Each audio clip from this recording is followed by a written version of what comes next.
ẹ ká dúpẹ́ lọ́wọ́ Ọlọ́run fún ohun tó ń ṣe yìí pé Jésù ṣe o, Jésù aláàánú mi ò mọ̀ ṣe wọ́n tó pọ̀ nípa tágbára wà tó mú wa gbá lọ́wọ́ wọ́n la fi yìn fún wọ́n la fi ògo yìí fún ẹni mọ Ísírẹ́lì ò ṣe o lórí ayé mi. Somebody lift your voice and just begin to thank him.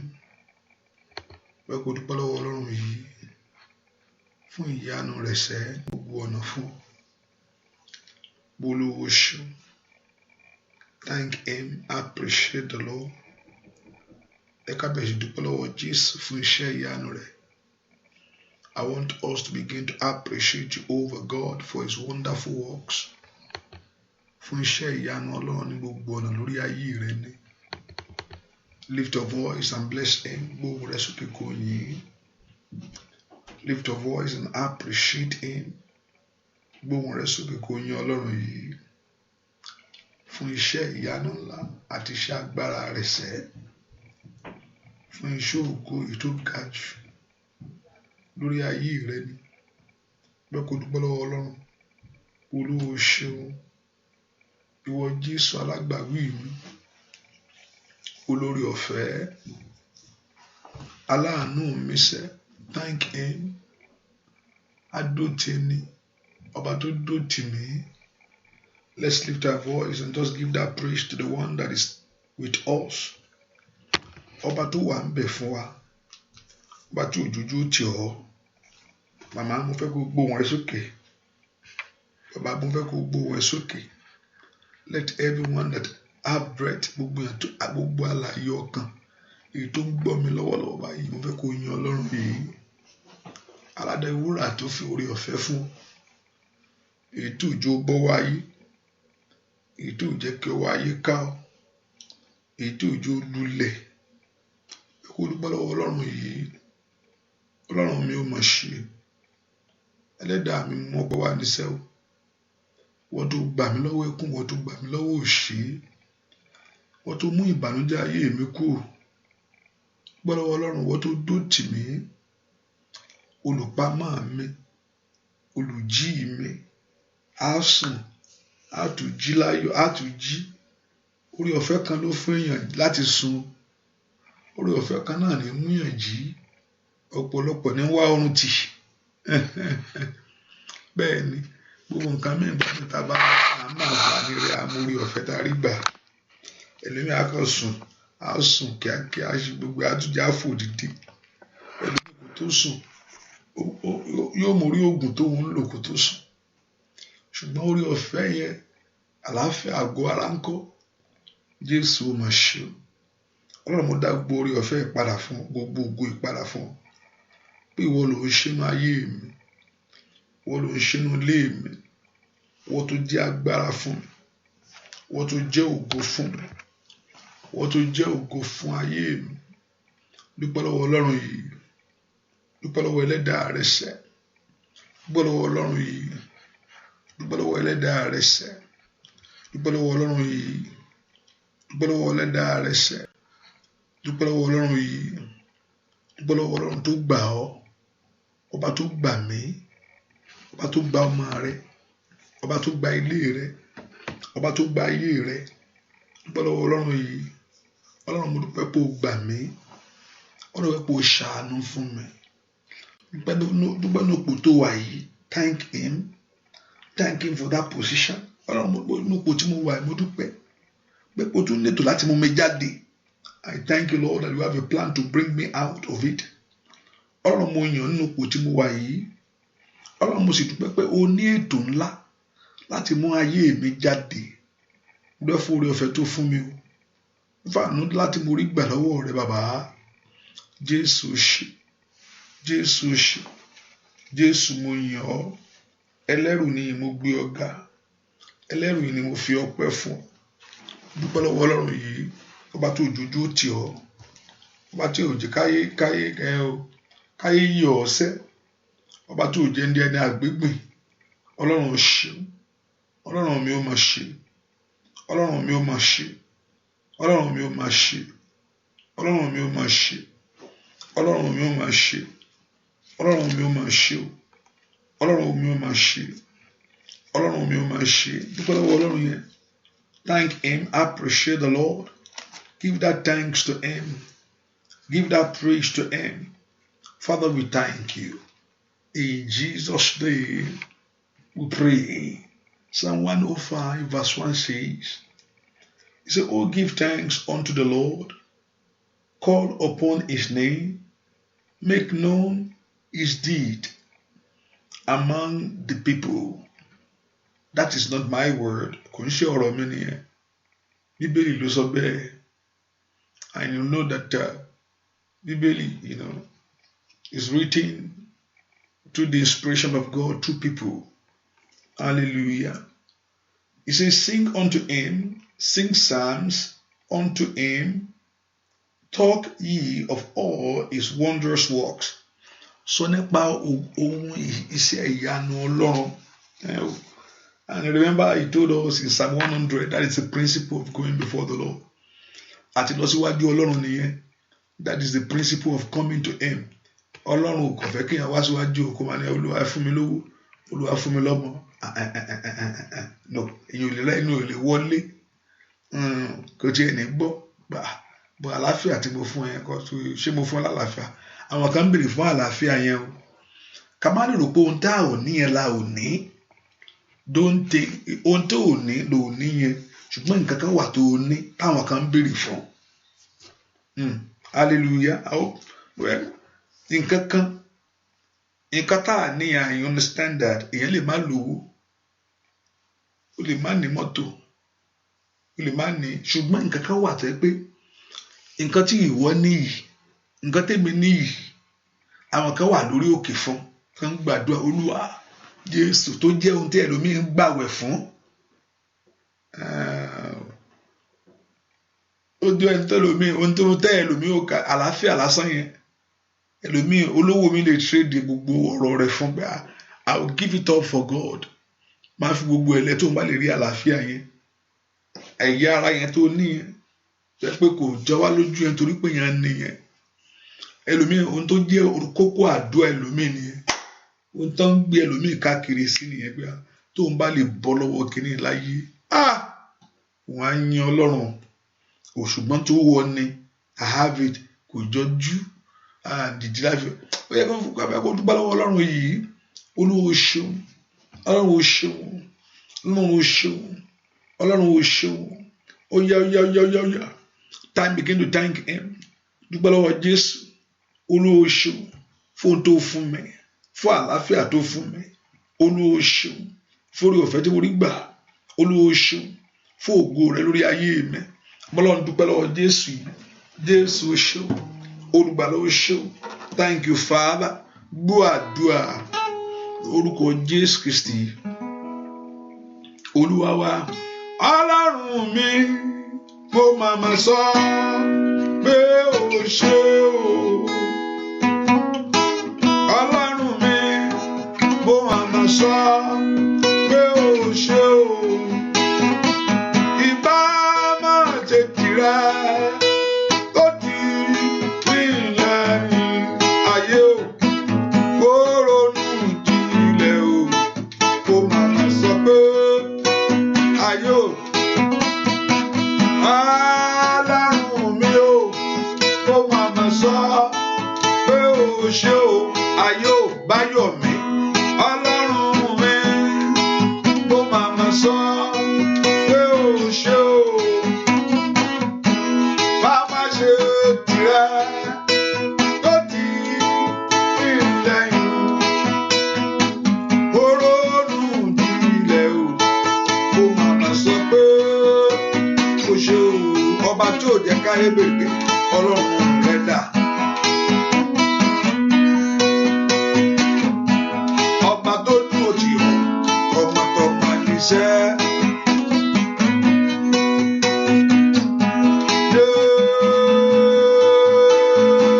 Jésù, alágbára gíga o, Olódùmarè bàbá mi. Abániṣe o.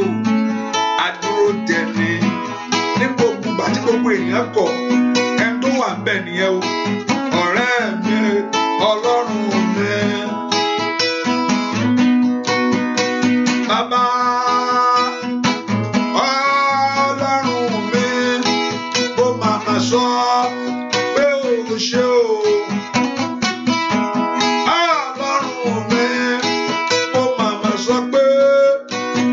Ṣé o ìbá máa ṣe tirẹ̀ ó ti ní lẹ́yìn o òrónú jílẹ̀ o óyá óyá óyá óyá óyá óyá óyá òrónú jílẹ̀ o mo màmá sọ pé kò ṣe o gbọ́ òrónú jílẹ̀ o sọ pé ó yá kí ló wí ṣá àrònú jílẹ̀ kò ṣe Olódùmarè ńlá ó ronú jílẹ̀ o kò màmá sọ pé kò ṣe o nínú ipò yìí ó ronú jílẹ̀ kò màmá sọ pé kò ṣe o lórí ọmọ ó ronú jílẹ̀ o. Sọ pé kí ló wí sá àrònú jílẹ̀ o a màmá sọ pé kò ṣe bàbá mi o kó ronú jílẹ̀ o a màmá sọ pé oore ńlá o àrònú jílẹ̀ a màmá sọ pé kò ṣe bàbá àrònú jílẹ̀ sọ pé ó ṣe lórí ilé wa àrònú jílẹ̀ a màmá sọ pé ó ṣe o.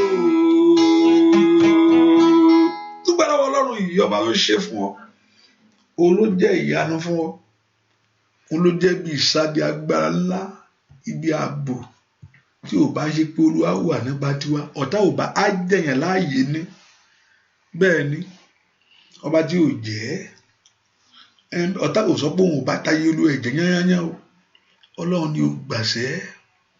I want to return all the glory back to the Lord and say to him, I appreciate you. Ó wájú mo wẹ̀yìn ìwọ náà ló dó tì mí lójú oorun lójú àlá lójú oorun tó lágbára tó lè ṣe nǹkan kan òun ló jẹ́ agbára fún ọ lójú ibi tó ń sùn sí ta ló mọ ibi tó ń sùn ọ̀pọ̀lọpọ̀ orí bẹ́ẹ̀ ló mọ̀ pé òun ṣáà wà bàkáìlì màwù sàtáyà nàyàdà kò ṣàtìlẹ́ bọ́ dúpẹ́ lọ́wọ́ Ọlọ́run alààyè Olúwa ó ṣe lórí ọmọ mi wá lọ́wọ́ tó padà wá yàkàndà yàmà ó ṣàdélé mo kó sàté Ọlọ́run dúpẹ́ lọ́wọ́ Ọlọ́run yìí ń gbẹ́ fún orí ọ̀fẹ́ tó fún mi gbẹ́ fún àánú láti borí gbà gbẹ́ fún wa gbà tó fi kàn mí ọba tó jáyé yọ̀ mí ọba tó fi ọ́ lè fi ọ̀tá rẹ lọ́wọ́ ọba tó tó dẹni yẹ̀yẹ́ Ọlọ́run mi ò mọ̀ ṣe o Ọlọ́run mi ò mọ̀ ṣe kábíyèsí mi ò ṣe kábíyèsí mi ò ṣe kábíyèsí mi mo fi ọpẹ́ fún ọ gbọ́ àdúà lórúkọ Jésù Kristi Olúwa wa ẹ ká sọ fún Ọlọ́run gbogbo ẹ̀ṣẹ̀ mi gbogbo Olúwa dáríjì Father forgive me my sin ohunkóhun tó wà nínú ayé mi tí ò jẹ́ kó gbóhùn mi èyí ni today is the 11th day ó dá kí ìyanu ṣẹlẹ̀ ìyẹn ògbúdọ̀ gbàgbànú àdúrà ògbúdọ̀ wọ Ọlọ́run lásán ó ti sọ pé àwọn tó bá wá òun ló sọ bẹ́ẹ̀ ó ní wá rí òun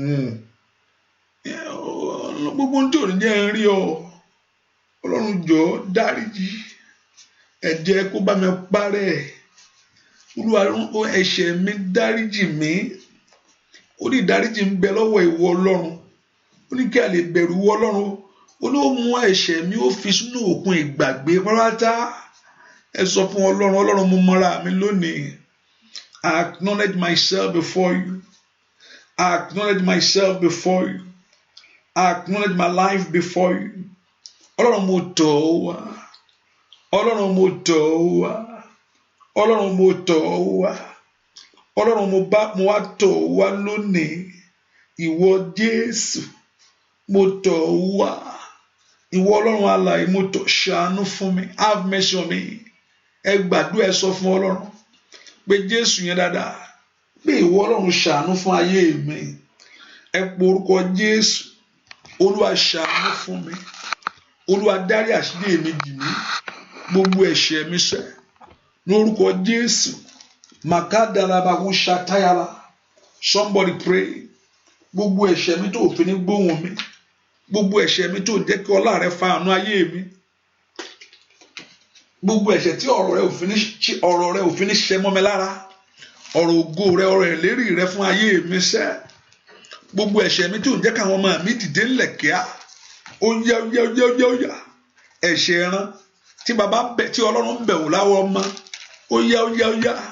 Ẹ̀ṣẹ̀ bàbá, ẹ̀ṣẹ̀ ẹran tí Ọlọ́run dáríjì mi. Làtáyà bàbóso tó yá gàba. Gbogbo ẹ̀ṣẹ̀ tí ń bèrè fún ìdájọ́ lórí mi. That is asking for judgment over your life. Pélé láti jìyà ẹni sẹ́ o. Ilé láti jìyà ẹni o. Ilé ni kò jìyà yẹn o. Ẹ̀ṣẹ̀ ẹran èyí tí ń bèrè fún ìdájọ́. That is ẹ̀ṣẹ̀ mi náà ní kò tó lè máa kásàtà. Ẹ pe orúkọ Jésù. Ibi tí ẹlẹ́ṣẹ̀ tí ó lò tí ibi tí ìwọ olódodo gan náà ti ń jìyà. Ohun tó mọ̀ ń pa tó ń jìyà ń pa rẹ̀. Ṣùgbọ́n náà sọ pé ohun tí ẹlẹ́ṣẹ̀ bá ń jìyà olódodo á jẹ́ ń bẹ̀. Olódodo náà máa ń forí ko. Gbogbo ẹ̀ṣẹ̀ tí mò ń forí ko lórúkọ Jésù. Ó yá ask the Lord, let there be forgiveness today. Ìdáríjì kó ṣẹlẹ̀. Olúwa dá ìyà dúró lórí mi. Ìyà ẹ̀ṣẹ̀ gbogbo ní kadola makosoto. Every repercussion of every sin ní orúkọ Jésù. Ẹ sọ fún Ọlọ́run gbogbo ìyà ẹ̀ṣẹ̀ gbogbo ètò ń fayé mi lulẹ̀, ètò ń dá ọ̀nà mi dúró. Ẹ pe orúkọ Jésù. Ìwọ àánú Ọlọ́run fọhùn lónìí. Let the mercy of God speak over it. And I have a gaba. Ṣé bó sọ pé àánú ṣògo lórí ìtẹ́ ìdájọ́? Àmọ́ lànà gbàdúrà ní orúkọ Jésù. Ó ní àánú ńlá ó máa ń ṣògo lórí ìtẹ́ ìdájọ́. And I have a mercy speak over judgment. Àánú Ọlọ́run fọhùn lórí ẹ̀ṣẹ̀ mi gbogbo. Latika doda makata. Nekotori makosate. Father, acknowledge myself. Mo mọ ẹni tí mo jẹ́ o. Mo mọ ara mi níwájú ìwọ Ọlọ́run. Pé ẹlẹ́ṣẹ̀ ni mí. Mi pè é. Ó yá. Mi pè é. Nínú ọ̀rọ̀ àti ní ìṣe. Mi pè bàbá ṣàánú fún mi. Gbọ́ àdúrà lórúkọ Jésù Kristi. Olúwa wa, mo ti máa pẹ́lẹ́ṣẹ̀ ni mí. Olúwa dáríjì mi o. Ó yá sọ fún Ọlọ́run, mo ti máa ẹlẹ́ṣẹ̀ ni mí. Olúwa dáríjì mi o. Mo ti máa ẹlẹ́ṣẹ̀ ni mí. Olúwa ó yá dáríjì mi o. Ó yá sọ fún Ọlọ́run, ẹlẹ́ṣẹ̀ ni mí. Olúwa dáríjì mi o. Sọ fún Jésù. Kò tí máa ẹlẹ́ṣẹ̀ ni mí. Olúwa ó yá dáríjì. Ó yá sọ fún Jésù. Kò tí máa ẹlẹ́ṣẹ̀ ni mí. Mo mara mi. Olúwa dáríjì. Jésù kò fọ̀ tí máa ẹlẹ́ṣẹ̀ ni mí. Olúwa ṣe dárí sọ fún Jésù. Mo ti máa ẹlẹ́ṣẹ̀ ni mí. Ọlọ́run mi. Olúwa dáríjì mi o. Ó yá sọ fún Jésù. Mo ti máa ẹlẹ́ṣẹ̀ ni mí.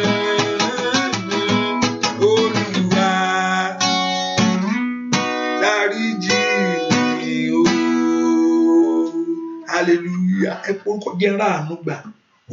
Olè ọ̀pá àtún yẹn kò sí ohun orí kan, kò sí ṣẹ́kiri kan tó ṣe o nínú ayé ẹ̀. Kò ṣe nǹkan kan. Ó jalè kú ni.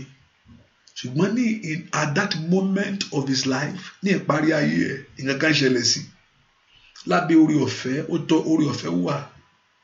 Orí ọ̀fẹ́ wà. Ẹ bá ní kò sí orí ọ̀fẹ́ wà o. Orí ọ̀fẹ́ wà. There's a grace. and that grace don't allow you to do anything that you want pé wọ́n lè ṣe kan ní mo fẹ́ pé màá sì lọ sí ìjọba Ọlọ́run. You are playing with the grace nìyẹn òun fi iná ṣeré nìyẹn hallelujah. Ṣùgbọ́n orí ọ̀fẹ́ dájú fún àwọn méjèèjì náà jọ bú Jésù, olè ọ̀pá ọ̀tún àti olè ọ̀pá òsì wọ́n jọ sọ̀rọ̀ sí Jésù ni. Ṣùgbọ́n òun náà sọ̀rọ̀ lórí igi àgbélébùú lọ́ka bíbélì dáadáa. Àwọn méjèèjì wọ́n jọ bú Jésù ni. Òun náà mo sọ pé ìwọ náà kí ló ń ṣe máa ń na yẹ pé wọ́n ṣe bó olórí ọ̀fẹ́ lòun lọ káàkiri.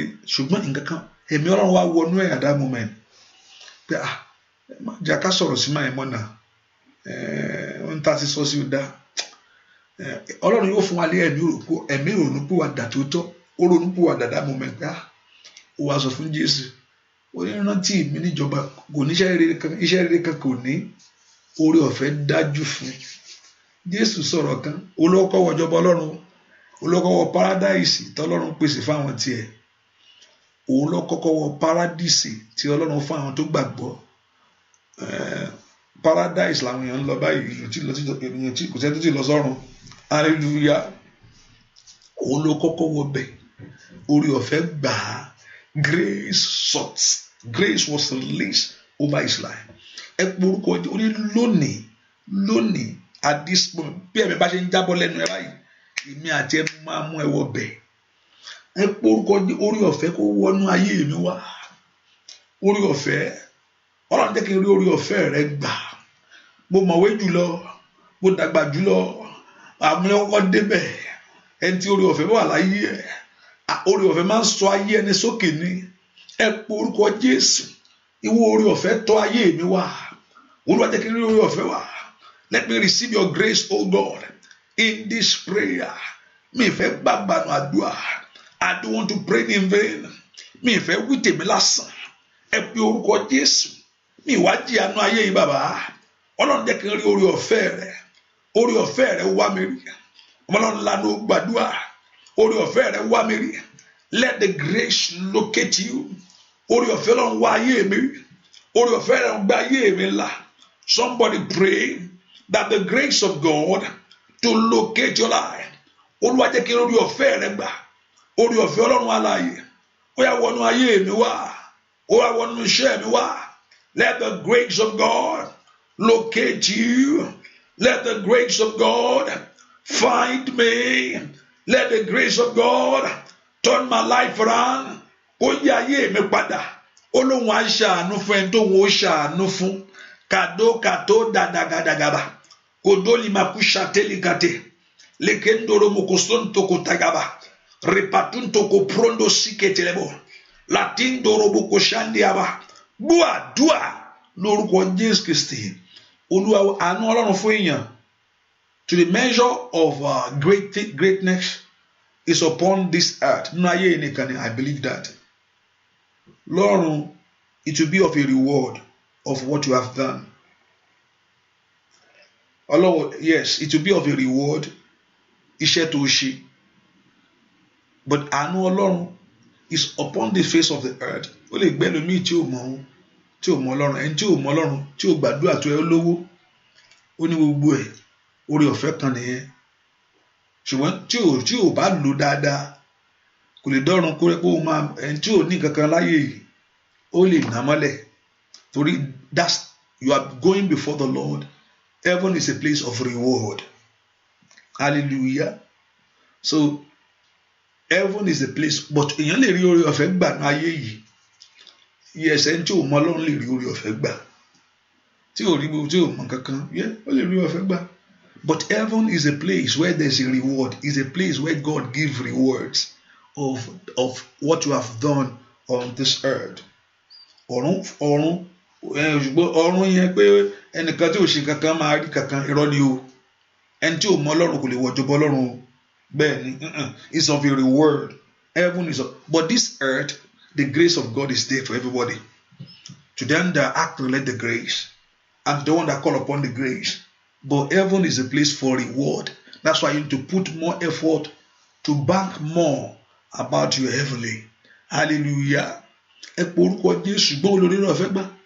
Oore ọ̀fẹ́ lè dájú fún èèyàn ní ayé yìí. Oore ọ̀fẹ́ ni. Ẹ po orúkọ Jésù. Jẹ́ rí oore ọ̀fẹ́ rẹ gbà. Ọlọ́run Ísírẹ́lì jẹ́ n lórí ọ̀fẹ́ rẹ gbà. Orí ọ̀fẹ́ rẹ jó yí ayé mi padà lónìí. Masoto katayaba. Rapasoto tole makatayaba. Rapasoto tole kasate. La prendo soto tole kalaba. Ripasoto koyagaba. Leteke teleboku shante yabo. Masoto ko prede kada. Matoko toko taya. Ripasuto ko toliga. La toko prondo suke yaba. Matoko rata yaba. Orí ọ̀fẹ́ kó dájú fún ayé mi. Orí ọ̀fẹ́ kó dájú fún ayé mi. Latike torobo santiago. Gbàdúrà lórúkọ Jésù Kristi Olúwa wa. Hallelujah.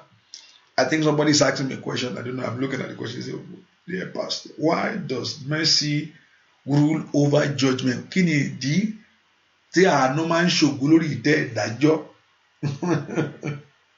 Why mercy rule over judgment? Yeah. Why mercy rule over judgment? Àánú tó ṣògo lórí ìtẹ́ ìdájọ́. It's only come from through Christ Jesus Christ. That's what he's talking about. Everything of the scripture is pointing to one man. From Genesis to Revelation is point. I don't want to go to Bible study much, but I'll just give you the two. Genesis to Revelation is pointing to one thing in life. Is to one man. Is to Jesus. To God himself. Giving himself to a man. One thing. Genesis to Revelation. That Genesis to Revelation. Gbogbo is a typo of what about to come. When you see the beginning from the Irú ọmọ rẹ̀, ìwọ pa ní orí, òun sì fọ́ ní gìgísẹ̀. It's talking about Christ that will come. Láti bẹ̀rẹ̀ ló ti wà.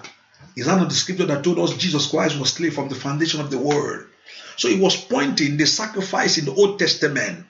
You know, and to my surprise, I see some people base this. I don't want to go to that. Let's pray, but I will just say, why mercy go? Because the God are ready to judge man. Man have sinned against God. Man have sinned against God. What mercy? Well, through Christ we find mercy. Judgment, everyone, gbogbo èèyàn ló ṣàti ṣẹ̀, wọ́n sì ti kùnà ògo Ọlọ́run. That's judgment right there. God, if God is God and is a righteous God, he has to judge sin. Ọlọ́run ò lè rí ẹ̀ṣẹ̀ kó sweep under the rug. He has to judge if he is a righteous God. If God is a righteous judge, he need to judge sin. Ó láti dá ẹ̀ṣẹ̀ ní ẹjọ́. Ṣùgbọ́n through Christ we find mercy. Àánú ṣògo lórí ìtẹ́ ìdájọ́. Because God, number one, is a merciful God. Aláàánú ni. Number two, he came to pay the price for us through Christ Jesus. Christ is preached over from Genesis to Revelation. Àánú ni. Once you acknowledge yourself, tí yàn mara rẹ̀, àánú Ọlọ́run dájú fún yàn. So mercy reign over judgment because God himself have given himself for a man. We find true mercy through Christ that have paid the price for us. Ìdí tí àánú fi ń ṣògo lórí ìtẹ́ ìdájọ́ nìyẹn o. Àánú ó máa ń ṣògo lórí ìtẹ́ ìdájọ́. Kò yẹ kó jẹ́ kí ẹlẹ́ṣẹ̀ lọ. No, God will judge sin. Ọlọ́run máa judge every sin.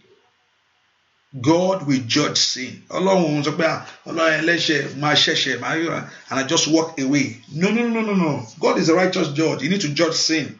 But through mercy of Christ, we find mercy. Once we acknowledge ourselves before God. Ọlọ́run gbogbo yẹn ó ti proclaim death over everyone. That everyone has to die. Ikú ni gbogbo yẹn ó kú. Ṣùgbọ́n àánú Ọlọ́run máa ń ṣògo lórí ìtẹ́ ìdájọ́. Once we acknowledge it. Once we acknowledge ourselves before the Lord.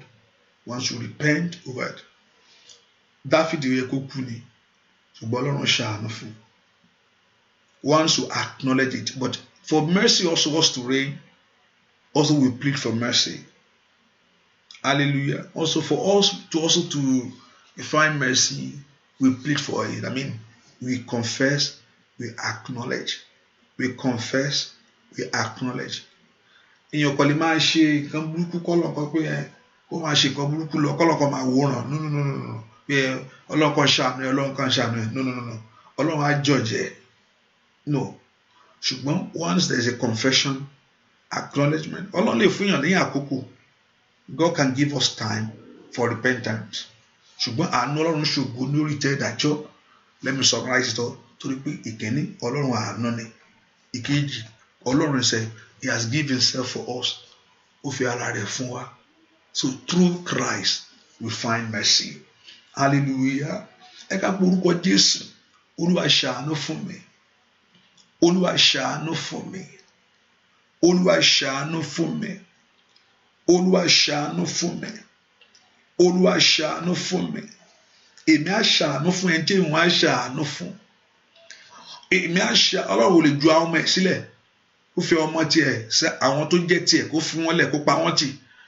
kó go on other business no àwọn ọmọ tiẹ̀ náà ni ó máa ṣàánú fún hallelujah àwọn ọlọ́run ò lè God cannot just abandon his children ìwọ tó ń gbàdúrà lọ́sàn-án tó ń gbàdúrà lórí tó dẹ̀ ń fi ọkàn sìn and you are serving him kọ́lọ́nkọ́ abandon yẹn kọ́lọ́nkọ́ have you ever seen a righteous man being forsaken or his children beg for bread jálè ọlọ́run máa ń kọ lódodo kọ́lọ́run pa lódodo tì ẹ ká pé orúkọ Jésù ìwọ tó ń gbàdúrà yìí that you give time to pray to seek the face of God ìwọ náà lọ́lọ́run á ṣàánú fún once you ask for that mercy ẹ pé orúkọ Jésù olúwa ṣàánú fún mi olúwa jẹ́ n ráàánú gbà nínú àdúrà yìí nàtúkàtà ni màkú ṣàtẹ́yàbá lòtó pèdékẹtẹ́kàtà lòsóntòkó pèdékẹtẹ́ matutoko brado sakayaba latunto pèdékẹtẹ́lẹ́bọ̀ dua lórúkọ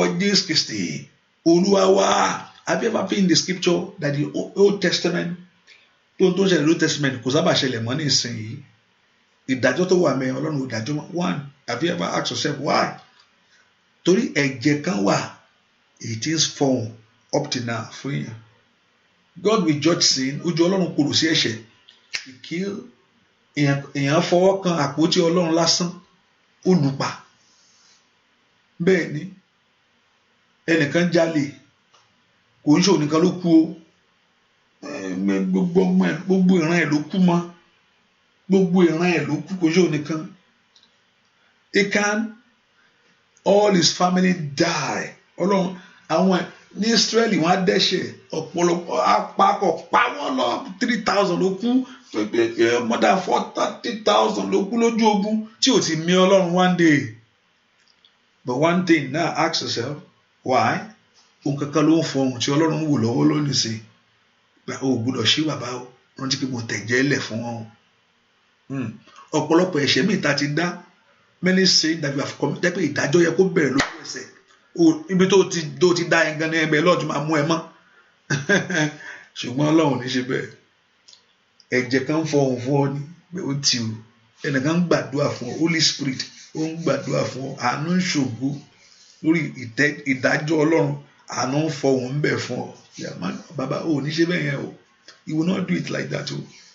mo kú fún o mo ti fẹ́ jẹ́ ká fún sùúrù o òun ló jẹ́ kẹ́lò àṣìdúró ní àánú yẹn ń ṣògo ni the mercy is speaking over my life má ṣe bẹ́ẹ̀ bá mi mú kú bá mi ṣàánú mo kú ẹni tí mo lọ kú fún nìyẹn náà the mercy speak over your life ẹ ká pé orúkọ Jésù ìwọ ẹ̀jẹ̀ Jésù fọhùn lórí ìmísẹ́ ó ní ẹ̀jẹ̀ Jésù speak better thing than the blood of Abel ohun tí ẹ̀jẹ̀ Abel ń fọ ni pé gbẹ̀san mi ni gbẹ̀san mi the blood of Abel speaks vengeance mo fẹ́ kó dá lẹ́jọ́ mo fẹ́ kó dá lẹ́jọ́ ó ti pa mí mo fẹ́ kó dá lẹ́jọ́ ó ti dẹ́ṣẹ̀ mo fẹ́ kó dá lẹ́jọ́ ṣùgbọ́n ẹ̀jẹ̀ Jésù ní pé àánú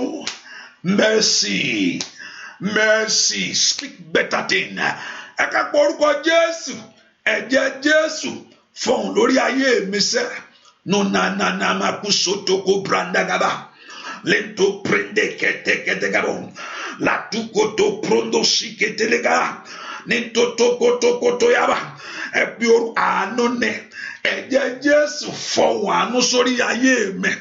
Let the blood of Jesus speak over your life. Kí gbogbo ìkólọ mi kó padà wá. Kí àṣeyọrí kó jẹ́ tèmi ní ọdún iṣẹ́. Let that blood of Jesus speak over your life. Dúà lórúkọ Jésù Kristi. Olúwa wẹ orúkọ Jésù. Olúwa gbé orí mi sókè. Àkókò tó Father lift me up. Mú mi jáde ní ipò tí mo wà yìí. Mú mi jáde ní ipò tí mo wà yìí. You always ask for more before the Lord. You always aim for more. Olúwa mú mi jáde ní ipò tí mo wà yìí. Olúwa mú mi jáde ní ipò tí mo wà yìí. Olúwa mú mi jáde ní ipò tí mo wà yìí. Father, ní orúkọ Jésù. Mú ayé mi jáde ní ipò tí mo wà yìí. Sọ fún Ọlọ́run because you can do more. Torí pé o lè ṣe bẹ́ẹ̀, o lè ṣe jù bẹ́ẹ̀ lọ. Ask the Lord to bring you out of that position. Olúwa mú mi jáde ní ipò tí ayé mi wà yìí. Ní orúkọ Jésù mú iṣẹ́ mi kúrò ní ipò yìí.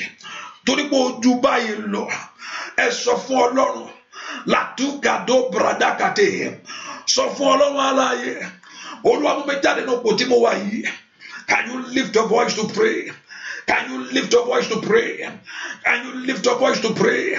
Can you lift your voice to pray? Masoto ko prende ketayabo. Mayuka to prendo shikayabo. La teke ropa suta kayaba. La tom prendo shiketelebo. La teka lima kushata. Bí orúkọ Jésù. Olúwa mú mi jáde ní ipò tí mo wà yìí. La tunte kere batekaba. Masonto ko robo kushate abo.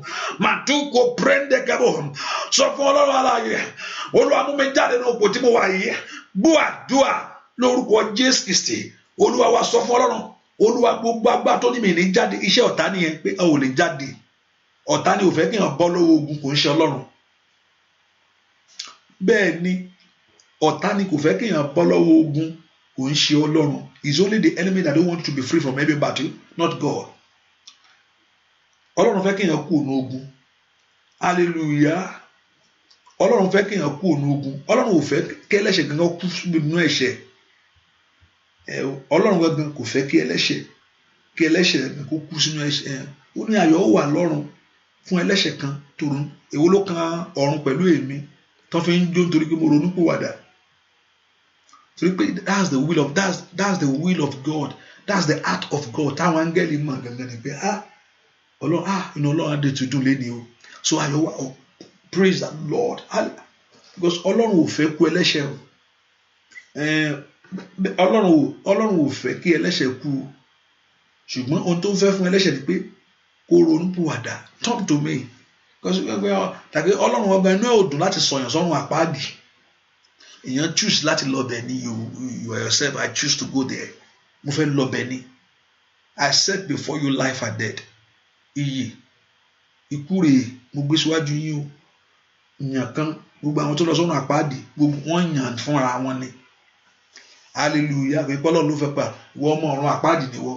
Ilé ọmọ ìgbàlà ni wọ́. There's nothing like that. Everybody choose. Wọ́n ti destiny ilé ìkókó máa sọ́run àpáàdì. Ọlọ́run mọ ohun tí gbogbo wa ń lọ. Ọlọ́run mọ gbogbo ẹ̀. Ṣò ẹ́ orúkọ Jésù sẹ́. Olúwa jẹ́ n rí àánú rẹ̀ gbà.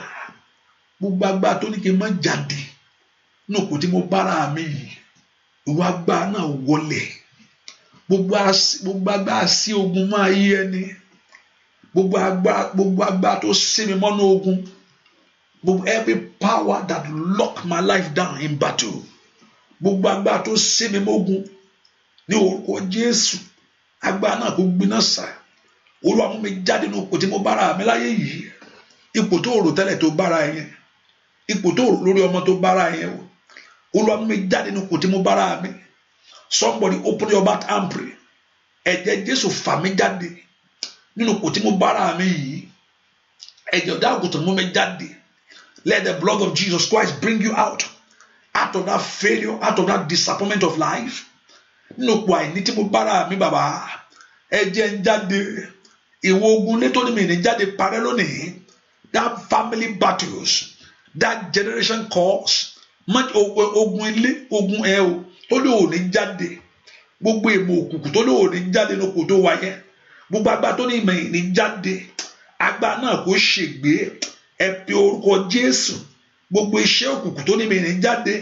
àdúrà òdì tí ayé ń gbà lórí ayé mi ẹlòmíràn sọ pé àdúrà ló ń gbà mi kàtólì máa kó parúsàtè ètò ń gbàdúrà òdì lórí ayé rẹ sẹ́ tó ló ayé mi ò ní já nínú ipò tí mo wà yìí Olúwa bà agbára náà jẹ́ àánú gbé mi jáde let mercy of God bring you out sọ fún Ọlọ́run àánú Ọlọ́run gbé ayé mi jáde let the mercy of God bring your life out ọmọ Ọlọ́run lánàá ó gbàdúrà sọ fún Ọlọ́run alààyè that the mercy of God to bring you out sọ fún Ọlọ́run màṣíkà tó lè má kàyàbá sọ fún Jésù àánú Ọlọ́run alààyè kó gbé ọ jáde let the mercy of God to bring you out sọ fún Ọlọ́run kéèké àánú kó gbé ọ jáde Olúwa fọwọ́ agbára fà mí jáde Olúwa fọwọ́ agbára fà mí jáde ní orúkọ Jésù ní ipò àìrọ́mọbí yìí o ní ipò àìrọ́kọ yìí somebody pray let the power of God bring you out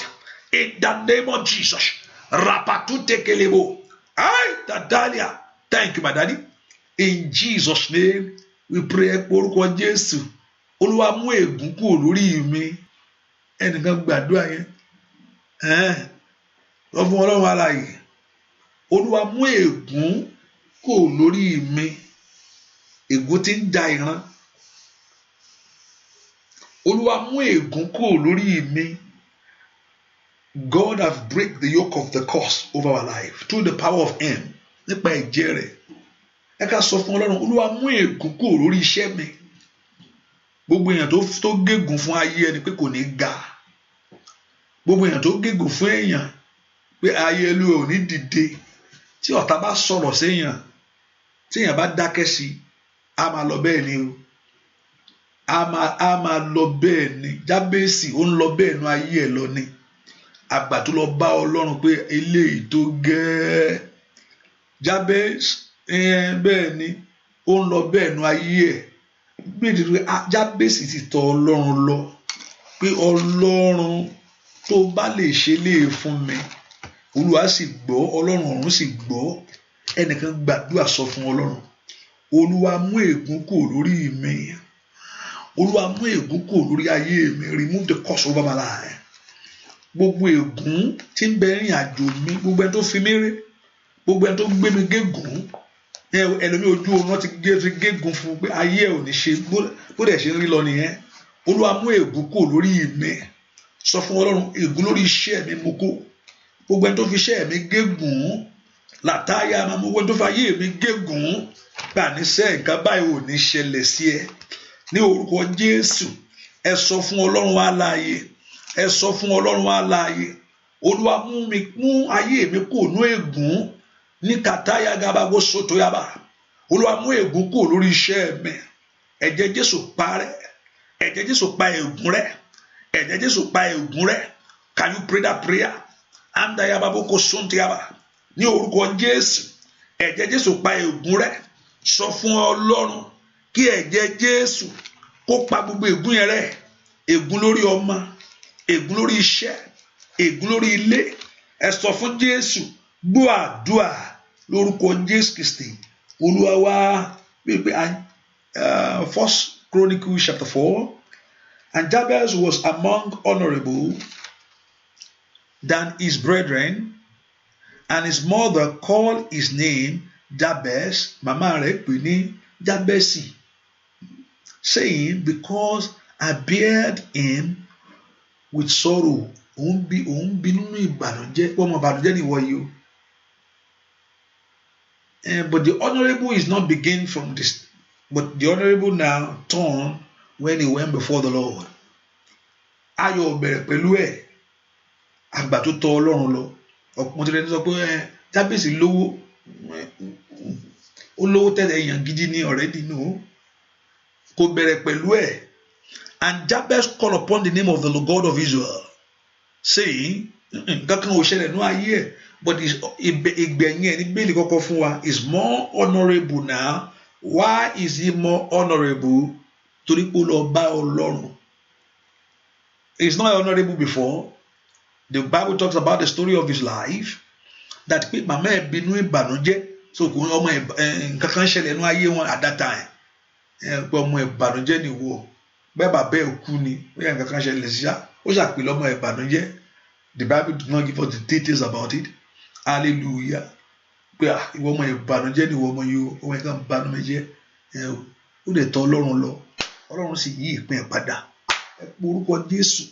Ìwọ Ọlọ́run tí Jábésì tọ̀ wá tó tú ayé rẹ̀. Tó yẹ pé wọn náà ní ọ̀run náà mo tọ̀ wá torí mi ṣe. Torí mi ṣe. Sọ bẹ́ẹ̀ fún ọ̀rọ̀ Ọlọ́run sọ bẹ́ẹ̀. Sọ fún Jésù. Tó yẹ pé ìwọ ni Ọlọ́run tí Jábésì tọ̀ wá tó tú Jábésì ṣe. Èmi náà tọ̀ wá. I run to you. Ọlọ́run tí Jábésì tọ̀ wá. Tó bá pé ìwọ ni mo tọ̀ wá ní àṣálẹ́ yìí. Torí mi ṣe. Torí mi ṣe. Gbàdúrà sẹ́. Torí mi ṣe. Torí mi ṣe. Táìlì. Báyìí báyìí táìlì. Báyìí káìlì bá táìlì ká. Orúkọ Jésù dáadáa. Olúwa tún ìgbé mi ṣe. Ọmọ Ọlọ́run lánàá gbàdúrà. Mo kó pàkúpàkú bàtà. Kìdórí màkú parú pàtẹ́kẹ̀tẹ̀. Màní mo wó sàtúbòrò bàtà. Orúkọ Jésù. Ìwọ ẹgbẹ́ ìwọ ni Ọlọ́run tí Jábésì tọ̀ wá. Èmi náà tọ̀ wá ní. Tú ayé mi ṣe. Fàábà. Lítàdó bàkú ṣàtẹ̀. Tó bá pé ìwọ ni Ọlọ́run tí Jábésì tọ̀ wá. Ó yá tí kàtà. Ní mo tọ̀ wá. Ó yá tú orí mi ṣe. Ní orúkọ Jésù. Gbọ́ àdúrà lórúkọ Jésù Kristi. Olúwa wa sọ fún Ọlọ́run. Ìwọ tó ṣe fọ́ba. Tó ṣe fún ìjòyè. Ṣe fún èmi náà. Ìwọ tó ṣe fún ọba tó sọ pé ó ṣe fún ìjòyè. Ìwọ tó ṣe fún Jábésì. Tó tú ìpín Jábésì ṣe. If that the case. Tí ọ̀rọ̀ mi rí Jábésì rí. Bọ́bọ́ gba ìtàn yẹn gbọ́. Èmi ò rí Jábésì rí o. But I believe because it's the word of God. Ọ̀rọ̀ Ọlọ́run ni. The word of God has been tried.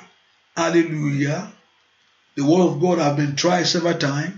And the word of God has come to life. Not only I read the word of God, but also has come to life. Not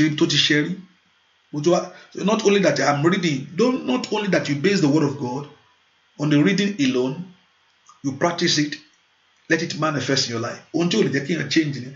What you talk about Bíbélì, àwọn òyìnbó ló ní ẹ̀sìn kan ní tẹ́tẹ́lẹ̀ là ń ṣe gbogbo eléyìí bá la ṣe gbàgbọ́. Tí Bíbélì yẹn ò bá ti di àyè fún ọ, you can easily move away. But tí Bíbélì tó ẹgbẹ́ òyìnbó ló mú wá fún ẹ yẹn, ó wá di àyè fún ìwọ gangan. Wàá rí pé kò sí nǹkan tó máa sọ, mo gbàgbọ́ torí pé ó di àyè fún mi. He has turned to life to me. Tó ẹ pé ìwọ ni Ọlọ́run tí Jábésì tọ̀ wá tó tú orí Jábésì ṣe. Ó yá lórúkọ Jésù tú orí mi ṣe. Ẹ pé orúkọ Jésù. Àsọ̀rọ̀ tó ẹ pé ìwọ ni Ọlọ́run tí Bíbélì sọ pé and Jabez call upon the name of God of báàlẹ̀ ṣe ń call upon the name. Bí bá sọ ni ó lọ fọ̀rọ̀ ayé ẹ̀ lọ. Ọlọ́run sì tú ṣe. Ọlọ́run sì gbọ́. Ọlọ́run sì gbọ́ and God grant him that which he has requested. Ọlọ́run wá dá lóhùn lórí ohun tó béèrè. Ohun tó bá lè bùkún mi ní tòótọ́. Tó sọ àká mi di ńlá. Tó sọ àgbègbè mi di ńlá. Àìpé orúkọ Jésù tó jẹ́ kí ojú mi rí bí. Ó yá. Sọ fún Ọlọ́run alààyè. Ọlọ́run tí Jábésì tọ̀ wá tó sì gbọ́ ohùn Jábésì. Èmi náà tọ̀ wá lórí ọmọ mi. Lórí ayé mi ni mo tọ̀ wá. Can you pray that prayer? La tuta ko parusate. Do kado bakushata. Lo prendo sukontole. Ẹ pe orúkọ Jésù. Ó yá gbàdúrà. Na toto konda yarabo. Le prendo siketele bokaba. Orúkọ Jésù dáadáa. Ó yá gbàdúrà. Ní orúkọ Jésù. Tó bá pè wọ́n ní Ọlọ́run tí Jábésì tọ̀ wá. Ní mo tọ̀ wá ní àṣálẹ́ yìí o. Ní orúkọ Jésù tú orí mi ṣe. Tú orí mi ṣe. Ní orúkọ Jésù tú ayé mi ṣe. Father repaired. Gbogbo ègún àtèpè. Mo kúrò lórí mi. Ègún ìran mo kúrò lórí mi. Gbogbo èèyàn tó fi ọ́ rẹ́. Gbogbo èèyàn tó fi iṣẹ́ rẹ rẹ́. Gbogbo èèyàn tó fi ìrìn àjò rẹ rẹ́. Ní orúkọ Jésù. Gbọ́ àdúrà ní orúkọ Jésù Kristi. Olúwa wa, mo ní kò sí oògùn téèyàn ṣe láyé yìí. Mi ì ṣe kan rí o. Ọlọ́run sì ń jẹ́ kí n ṣe kan. Ṣùgbọ́n mo mọ̀ pé kò sí oògùn téèyàn ṣe láyé yìí tí ò bá sí ọ̀rọ̀ ńbẹ̀ kò tí complete. bóyá àwọn tó ẹyin tẹ bóyá tó bá rí babaláwo kan bè lọ́wọ́ ẹ̀ kò sí nǹkan ájò téèyàn ṣe láyé yìí tí ọ̀rọ̀ ò bá ti jáde sórí ẹ̀ kò ti kàn wípé ọ̀rọ̀ láti jáde because nínú ọ̀rọ̀ there is life ọ̀rọ̀ lọ́lọ́run fi dáyé o so gbogbo nǹkan it work by the word of God ọ̀rọ̀ ó ní and the word became a man ọ̀rọ̀ di ènìyàn ogun ò tí ì pé láìsí ọ̀rọ̀ mbẹ̀ ogun ò tí ì pé láìsí ọ̀rọ̀ pé ẹ mú kíní kẹ lò ẹ fọṣẹ ìwẹ̀ tán ní kó máa ṣe tó ń fọṣẹ ìwẹ̀ kò tí ì pé lọ tú ọṣẹ yẹn wẹ̀ dáadáa ọ̀rọ̀ láti jáde sí ọ̀rọ̀ a word must manifest you must speak a word o láti sọ̀rọ̀ that's why we be very careful of what you going to say ọ̀rọ̀ láti jáde tí ọ̀rọ̀ bá ti jáde lórí kankan kò tí ì pé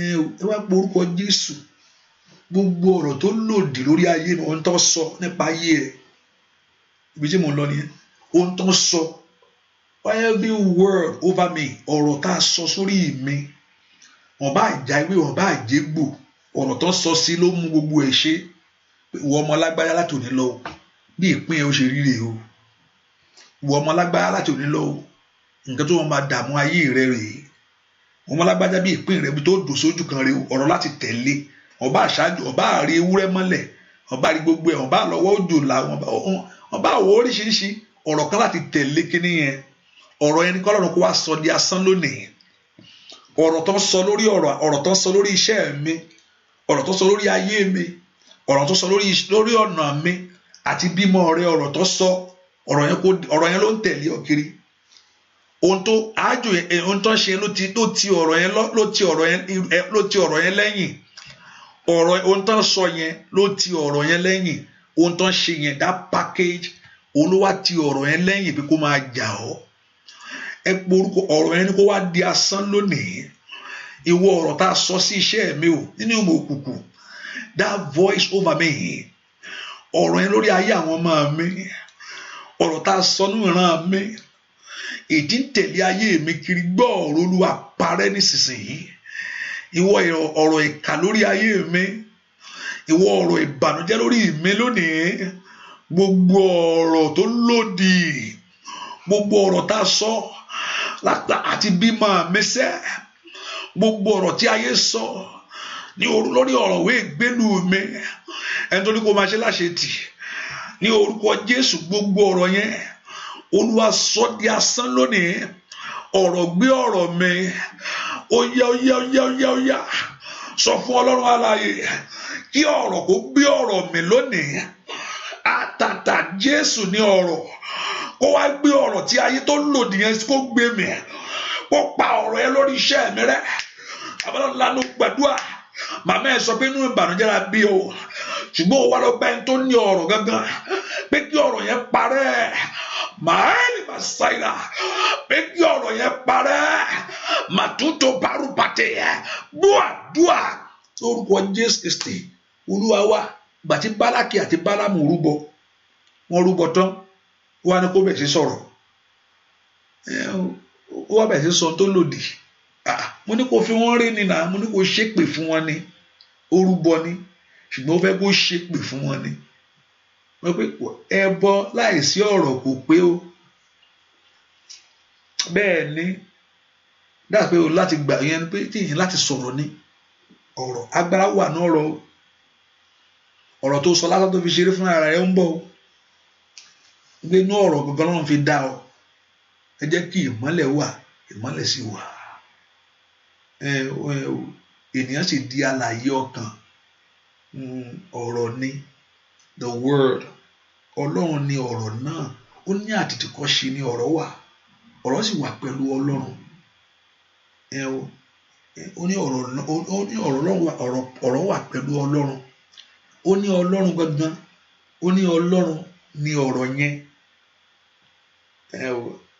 ọ̀rọ̀ wà pẹ̀lú Ọlọ́run ni ọ̀rọ̀ náà sì di ènìyàn ọ̀rọ̀ náà di ènìyàn, ọ̀rọ̀ di èèyàn ní. I don't want to go into, but ibi tó tọ́ when people are teaching wrong doctrine, sometimes I listen to one thing that I don't want to go there, but ọ̀rọ̀ di èèyàn ní o, ọ̀rọ̀ Ọlọ́run wọnú èèyàn ní, ó gbé èèyàn wọ̀, hallelujah, ó gbé èèyàn wọ̀, ó mí sí èèyàn ní. The breath of God enter into a man. Ẹ̀mí ni Ọlọ́run, Ọlọ́run kì í ṣe pé ó lápá ó lẹ́sẹ̀ o. No, he created us as his own image, as a spirit being. I've told us. Pé Ọlọ́run pé èèyàn in aspect of God, Ọlọ́run dá ẹbí èèyàn kò ń ṣe nípa ẹran ara yìí. Ọlọ́run define Adam fún níkẹyìn, ó ní ṣe bí erùpẹ̀ ni ìwọ. So Ọlọ́run kì í ṣe erùpẹ̀. No, ó ní erùpẹ̀ ní ìwọ, ó sọ fún Abraham pé Adam pé erùpẹ̀ ní ìwọ, ó sì padà di erùpẹ̀. Òun ò kì í ṣe erùpẹ̀. The image of God in a man is the spirit of God in a man.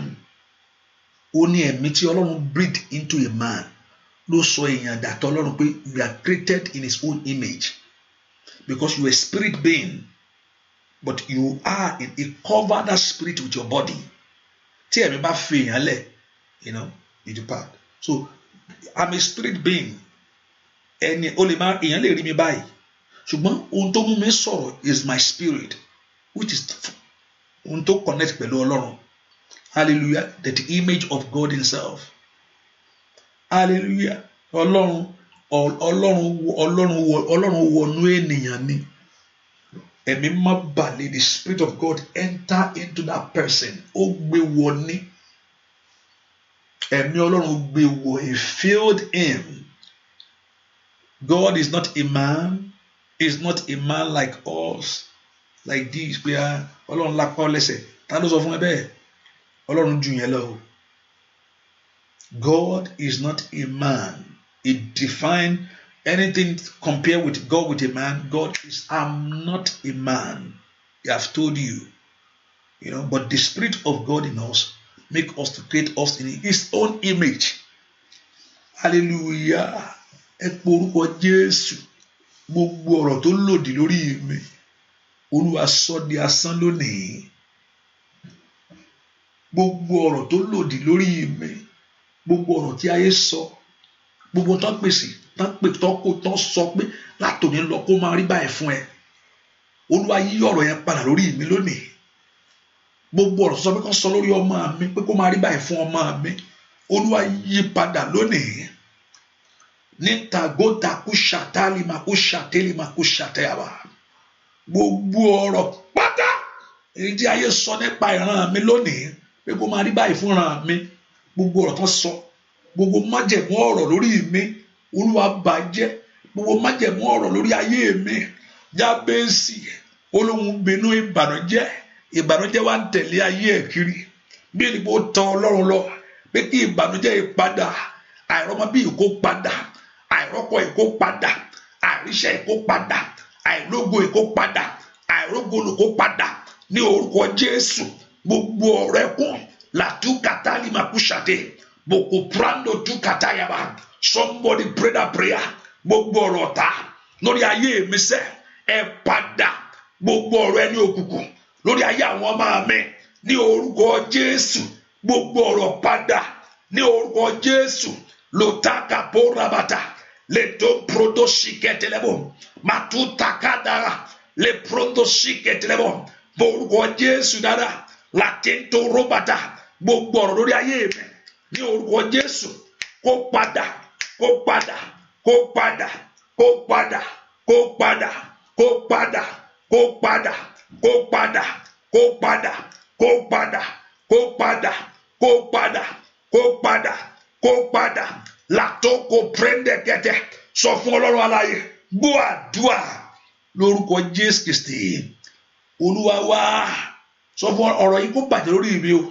Ìwọ ọ̀rọ̀ tó ń ja ayé mi yìí, ìwọ ọ̀rọ̀ tó ń ja iṣẹ́ mi yìí, ìwọ ọ̀rọ̀ tí ń ja ilé mi yìí, ìwọ ọ̀rọ̀ tí ń jà mí, ìwọ ọ̀rọ̀ tí ń jà ayé mi, parẹ́ lónìí. That very word over your life, that very voice over your children. Ìwọ ọ̀rọ̀ tí ń jà mí tí ò jẹ́ rọ́mọ bí, ìwọ ọ̀rọ̀ tí ń jà mí tí ò jẹ́ kí n láṣeyọrí, ìwọ ọ̀rọ̀ tí ń jà mí tí ò jẹ́ tó ìwọ ọ̀rọ̀ tó gbé ìwọ Jésù tí ń jẹ́ ọ̀rọ̀, bí ọ̀rọ̀ yẹn mi fún mi lónìí, kò gbúdọ̀ já ayé mi mọ́, kò gbúdọ̀ já ayé mi mọ́. Ìwọ ọ̀rọ̀ tí ń já iṣẹ́ mi, ó sọ pé kí iṣẹ́ ayé sọ pé kí iṣẹ́ mi kó rí báyìí, ayé ọmọ ẹ̀ kó rí báyìí, ilé ẹ̀ kó rí báyìí. Wọ́n ní wọ́n bá àrí ewúrẹ́ mọ́lẹ̀ tí wọ́n bá ti sọ̀rọ̀ sórí ẹ̀, kò sí nǹkan kan tó máa ṣẹlẹ̀. Ọ̀rọ̀ ni ọ̀rọ̀ ló fi ń pè, ọ̀rọ̀ ló fi ń parí gbogbo ẹ̀. Bálákì ó ní bá ń fi wọ́n rí, ó ní bá ń ṣépè fún wọn, ó ní kó wá ṣépè fún. Natali maku sateli maku satayaba, moto predo tiketele maku satayaba. Ẹ pe orúkọ gbogbo ọ̀rọ̀ tó ń da ayé mi, gbogbo ọ̀rọ̀ tó ń da iṣẹ́ mi, gbogbo ọ̀rọ̀ tí ń ja ilé mi, gbogbo ọ̀rọ̀ tí ń ja ayé àwọn ọmọ mi, ìwọ ọ̀rọ̀ náà parẹ́ lónìí.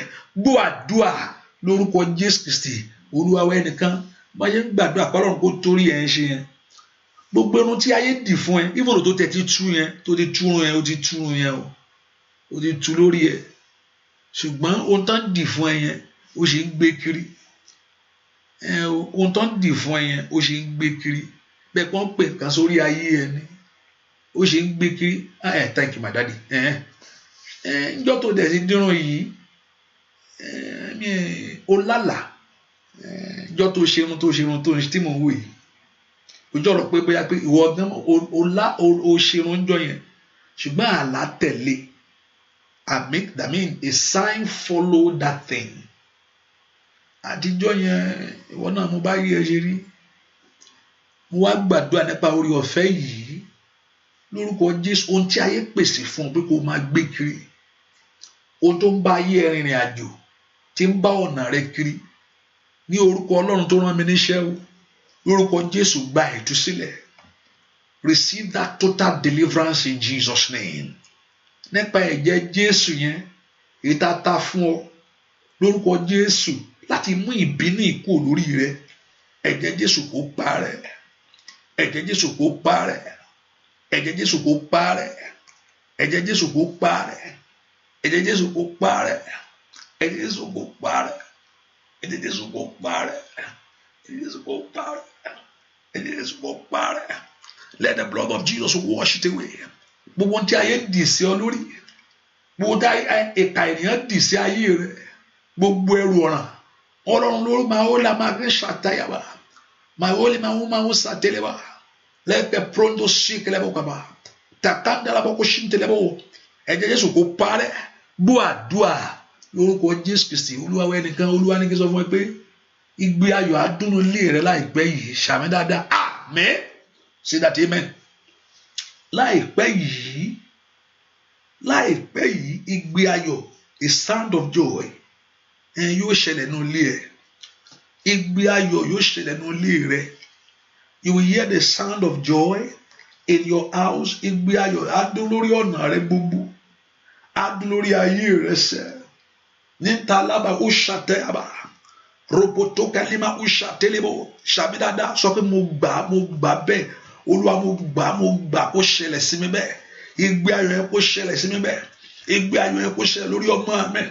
Ìgbé ayọ̀ yẹn lórúkọ Jésù, that sound of joy, let it happen over me, over my life. Ní orúkọ Jésù, kó dúnú ilé mi, kó dúnú ọ̀nà mi gbogbo. Mo pe àpèmọ́ra tèmi dire o, mo pe lé mọ́ra mi lòtólì máa kú ṣàtà, mo pe mọ́ ọmọ mi lára. Ìgbé ayọ̀ kó dúnú ilé mi sẹ́, ohun ìró ayọ̀ kó dún, ìró ayọ̀ yẹn kó dún, ìró ayọ̀ yẹn kó dún lórí iṣẹ́ mi sẹ́, kó dún nínú ayé àwọn èèyàn yìí. Ní orúkọ Jésù, kó ṣẹlẹ̀ sí ọ, mo ní kó ṣẹlẹ̀ sí ọ̀nà rẹ, mo ní kó ṣẹlẹ̀ sí ayé rẹ sẹ́. Latika katayaba, losonto prodaka, masunto kokaya. Gbogbo aṣọ ìbànújẹ́ rẹ kó fàya, gbogbo aṣọ ẹtì, gbogbo aṣọ ẹtì, gbogbo aṣọ ojú kan, ní orúkọ Jésù kó fàya, ní orúkọ Jésù kó fàya.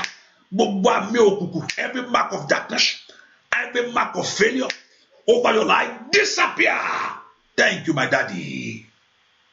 In Jesus' name, our Lord, we pray. Amen. Ẹ pe orúkọ Jésù látòní lọ, as on this moment, láti inú àdúrà ẹ lọ, ìyípadà ńlá tí mo ti ń retí kó bẹ̀ sí ṣẹlẹ̀ sí mi. A great transformation that I've been trusting God for. Let it begin. And the Bible told us, and the Lord grant unto him Jabez the desires of his heart. Ọlọ́run fún Jábésì ní èròǹgbà ọkàn rẹ̀. Ó tọ̀ Ọlọ́run lọ. Pé ìwọ Ọlọ́run tó bá lè mú ìbànújẹ́. Let's see that prayer of Jabez. And Jabez called upon God of Israel, saying, O Lord God, if thou couldst bless me indeed. I told you about what blessing, the power behind blessing. And enlarge my coast, kó sọ agbègbè mi di ńlá. And that my hand might be with me, that kí ọwọ́ rẹ wà pẹ̀lú mi. Ọwọ́ ọ̀tá kúrò nínú ayé tiẹ̀ lónìí. Ọwọ́ ọ̀tá kúrò nínú ayé ẹ̀.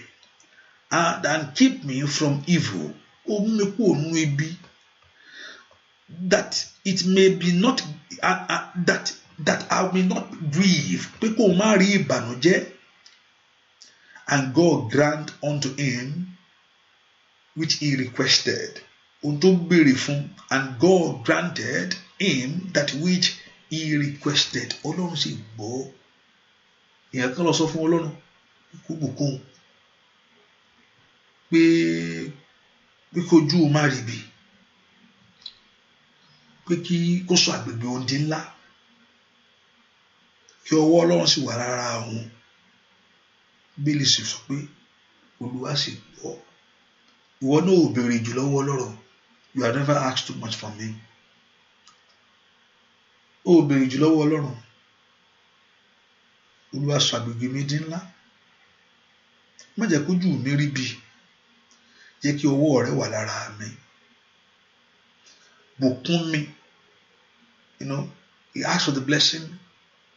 Bíbélì sọ pé Ọlọ́run sì fún Jábésì lóhun tó béèrè. Now I want you to ask God the same thing. Olúwa, tó bá gbọ́ ti Jábésì yìí, gbọ́ tèmi náà. Jábésì béèrè fún ìbùkún, èmi náà béèrè fún náà ni. Ìwọ Ọlọ́run tí ìṣojú ìṣáájú. Ó tọ̀ wá bí Jábésì ṣe tọ̀ ẹ́ wá o. Ìwọ Ọlọ́run tí Jábésì wá bá. Gbogbo ògo tó wà ní ibojì kó jáde wá o. Gbogbo ògo tí ayé rì mọ́lẹ̀ jáde wá. Let the glory come out. Ask the Lord like that. Tell the Lord, Olúwa, ìwọ tí Jábésì tọ̀ wá tó sì gbọ́ ohùn Jábésì. Bí o fún Jábésì ní ohun tó, èmi náà béèrè lórí ọmọ, ó béèrè lórí iṣẹ́. Ask the Lord, Ọlọ́run bùkún mi. Gbàdúrà, Ọlọ́run bùkún mi. Bless me, O God. Lórí ọ̀rọ̀ òwe ìgbélú, lórí ọ̀rọ̀ ọmọ tí mo ń gbàdúrà. Ask the Lord to bless you. Kó sọ àgbègbè mi di ńlá. Enlarge my coast. Ọba tó gbọ́ ti Jábésì gbọ́ tàwọn èèyàn yìí o. Father, bùkún ayé mi. Sọ ọ̀rọ̀ rẹ di ńlá nínú ayé mi sẹ́. He asked the Lord to do it for you. Sọ fún Jésù kó ṣe fún ọ. Pray that prayer that Lord God of heaven to grant unto you. That the request of your heart. Kó Olúwa kó gbóhùn ẹ̀bẹ̀ yín o. Bẹ́ẹ̀ ṣe béèrè. Bẹ́ẹ̀ ṣe béèrè. Kó Olúwa kó fún yín bẹ́ẹ̀. Áńgẹ́lì tó kanlẹ̀kùn yẹn lórúkọ Jésù kó wọlé lọ. Kó wọ ilé lọ, let it enter. Áńgẹ́lì tó kanlẹ̀kùn yẹn kó wọlé lọ. Látòní lọ kẹbẹ̀ sí rí ohun àmì fún ìtẹ̀síwájú. Ohun àmì fún látòní lọ, begin to see a mark for moving forward. Látòní lọ, ohun tẹ́bẹ̀ sí rí àmì fún ìtẹ̀síwájú. Ìkaraba wo sotole ha, moroba tayaba. Le sonde yama o shatali ma o shate. Kó rí bẹ́ẹ̀. Kó rí bẹ́ẹ̀ àlejò kúkú padà nú ayé rẹ̀ látòní lọ. In the name of Jesus. Bẹ́ẹ̀ ni ó sì rí láì lórúkọ Jésù Kristi Olúwa wa. Àmín. Àmín lórúkọ Jésù. Gbàdúrà yẹn ṣàánú fún mi. Psalm 67 verse 1 says, Be merciful unto me, O God. Bless me in this prayer and cause your face to shine on me. Olúwa ṣàánú fún mi, bùkún mi nínú àdúrà yìí, jẹ́ kí ojú rẹ mọ́lẹ̀ sí mi lára. Bàbá ṣe fún àwọn èèyàn yìí o, kó rí bẹ́ẹ̀ fún yín láì lórúkọ Jésù Kristi Olúwa tó olùgbàlà wa. Àmín, àmín, àmín lórúkọ Jésù.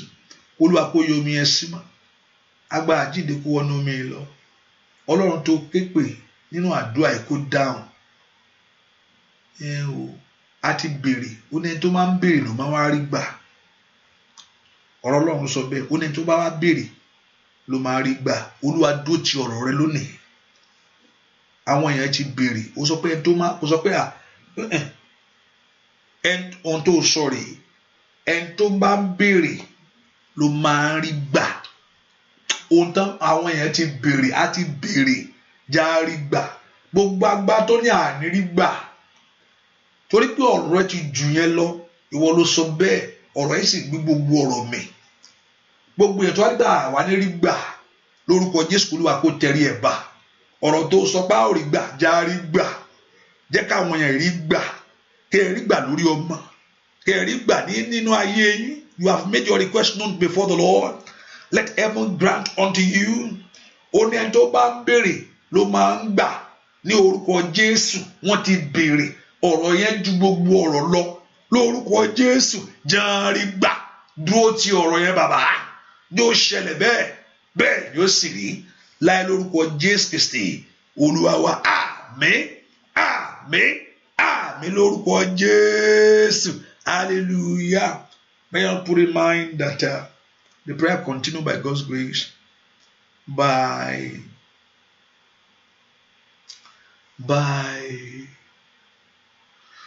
maybe tonight. I know tomorrow. I know that the schedule also is Friday already. Okay. So 12:30 tonight, by God's grace, and by next week, get the oil. We anoint ourselves by next week. Olúwa sàmì sí mi lára, fi àmì ọ̀tún sí àmì tí fi rìn àrìn yìí, sàmì ògo sí mi lára, àmì tó ń fi rántí rẹ̀.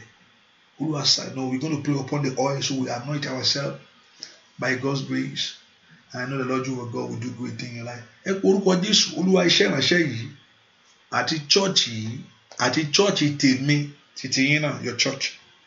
Olúwa sọ di ńlá, ọwọ́ rẹ̀ kó wà lára rẹ̀. Let's begin to pray for this church and this ministry and pray for your church also. Ibi tó ti ń jọ́sìn, orúkọ Jésù kí ọwọ́ Ọlọ́run kó wà níbẹ̀. Ògo Ọlọ́run kó bú jáde níbẹ̀. Lórúkọ Jésù, ogun ọ̀rọ̀ apáàdì ò gbọdọ̀ borí. Can you pray that prayer in the name of Jesus? Can you pray that prayer? Can you put God to work over his church? Can you put God to work? Ẹ fi Ọlọ́run ṣiṣẹ́ lórí ìjọ rẹ̀ in the name of Jesus. So shall it be. Gbogbo alágbá tó kóra jọ, Olúwa tú wọn ká, Olúwa tú wọn ká. Bẹ́ẹ̀ ni ó sì rí. In Jesus' name we pray. Amen. Amen. Àlá rẹ kó já sí rere fún ọ. Ìran rẹ fún rere kó ṣẹ fún ọ. Ọ̀rọ̀ òkùnkùn kó padà lórí ayé rẹ sẹ́. Ọwọ́ ọ̀tún rẹ kó kàn ọ́. Gbogbo tó ti bèrè tó ti láti jọ yìí, ọ̀run kó gbé wá. Ẹ rí gbà. Let God release your blessing to you. Kí ọ̀run gbogbo eré tó ti bọ́ aṣojú ọ̀nà. Every blessing that is hanging in the spirit, ọ̀run kó gbé jáde. Áńgẹ́lì Olúwa kó wá gbélé ọ lọ́wọ́ báyìí. Ajínigbé ò ní jí gbé o. Agbèrè sálọ ò ní gbárí rẹ lọ́wọ́ rẹ. Let it be permanent with you. Thank you, our Father. In Jesus' name we pray. Amen. Amen. Amen. God bless you. Thank you for being here. We offer Jesus kó bá yín gbé o. See you tonight, 12:30. And also make sure you share it also. You are not doing that. Gbogbo àdúrà yín tẹ́ share ìbùkún yóò tẹ̀lé bẹ́ẹ̀ ṣe share. Kẹrí àánú gbàṣẹ́.